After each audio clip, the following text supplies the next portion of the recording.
Umarangkada na sa Korte Suprema ang pagdinig sa mga pinagsamang petisyon na kumukwestiyon sa unprogrammed appropriations ng 2024, 2025 at 2026 General Appropriations Act o GAA. Sa oral arguments sumarap sa anbang session ang mga kinatawan ng pamahalaan at mga petitioner upang talakayin kung naayon ba sa konstitusyon ang ilang bahagi ng pambansang budget. Dumulaw rin bilang amicus curiae o Friends of the Court ang ilang kilalang personalidad, kabilang ang ekonomistang si Winnie Monsod, dating Budget Secretary Florencio Abad, dating Senate President Franklin Drilon at dating Finance Secretary Benjamin Jokno. Layunin nilang magbigay ng karagdagang pananaw at ekspertong opinyon upang matulungan ang Korte Suprema sa pagresolba sa mga isyung constitutional hinggil sa pambansang budget. Sa pagdinig inilahad ni dating Budget Secretary Benjamin Jokno ang paghahambing ng porsyento ng unprogrammed appropriations sa kabuang pambansang budget sa iba't ibang administrasyon. Batay sa datos ng Department of Budget and Management, lumitaw na ang administrasyong Duterte mula 2017 hanggang 2022 ang may pinakamababang average na unprogrammed appropriations na nasa 3.9%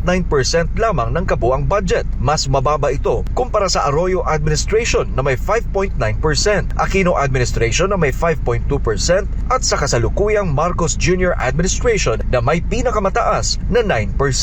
There is a wide variation in unprogrammed appropriations as a share of the total budget across administrations. It was highest under President Marcos Jr.